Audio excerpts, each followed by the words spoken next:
The hospital room was quiet, save for the faint hum of machines and the steady beep of the heart monitor. Marcus Reynolds lay in the sterile bed, his body frail and withered from the illness that had ravaged him for the past year. He knew his time was running out, days, maybe weeks at best. The end had always seemed so far away, distant and abstract. But now, staring at the ceiling with a mind full of regrets, Marcus understood that the choices he had made over a lifetime were about to catch up with him. There had been a time when Marcus was known as the shrewdest man in his family, the one who always knew how to play his cards right. He had spent years meticulously positioning himself to inherit the family fortune, a vast sum left behind by his grandfather, a self-made businessman whose wealth had defined the Reynolds legacy. The promise of that fortune had consumed Marcus for as long as he could remember. He had watched as his siblings, cousins, and relatives vied for favor, all eager to get their piece of the inheritance. But Marcus had been different. He wasn't just after a share. He wanted it all. He saw the family wealth not just as money, but as power, control, and security. He had convinced himself that if he could just secure the bulk of the inheritance, he would be set for life, untouchable by the whims of fate. And so, he had played the long game, carefully manipulating his family members, planting seeds of doubt and discord among them, making sure that when the time came, he would be the only one standing in line for the fortune. At first, it hadn't seemed like manipulation. It had started with small things. A comment here, a rumor there, turning one cousin against another, whispering doubts into the ears of those who were already prone to jealousy or resentment. Marcus knew his family well. He knew their weaknesses, their insecurities, and he used them to his advantage, all while maintaining the appearance of the dutiful, caring relative. He was the one who listened to their problems, who offered advice, who acted as the peacemaker while subtly pulling the strings behind the scenes. By the time his grandfather passed away, the family was in shambles. Sibling was pitted against sibling, cousins barely spoke to one another, and the relationships that had once been close were fractured beyond repair. Marcus had orchestrated it all, ensuring that the will left the bulk of the fortune to him. His grandfather, oblivious to the machinations, had named Marcus as the primary heir, convinced that his grandson was the most deserving. Marcus had won. He had everything he had ever wanted. But it hadn't taken long for him to realize what he had sacrificed in the process. In the years that followed, the fortune became a weight around his neck. Yes, he had money, more than he could ever spend, but the wealth brought little joy.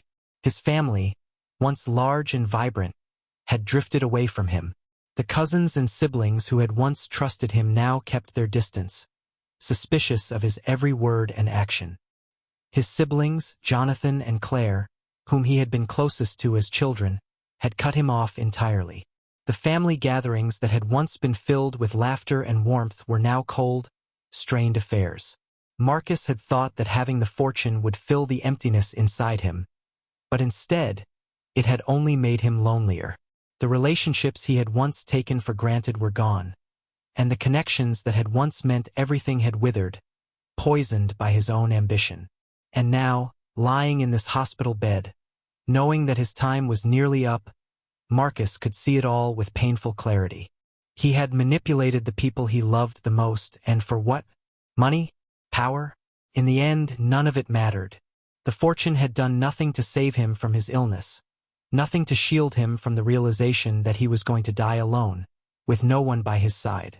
The regret was suffocating. He had tried to make amends in the last few months, reaching out to his siblings, his cousins, anyone who would listen. But the damage was done. Most of them had ignored his calls, unwilling to reopen old wounds, and those who had responded were distant, their conversations brief and polite but devoid of the warmth they had once shared. He couldn't blame them. He had built his fortune on their broken trust. The door to the hospital room creaked open, and Marcus turned his head to see Claire standing in the doorway. She looked hesitant, her arms crossed over her chest as she stepped inside. It had been years since they had spoken face to face, and seeing her now, older but still with the same familiar expression, brought a lump to Marcus's throat. "Claire," he rasped, his voice weak from the illness. "You came."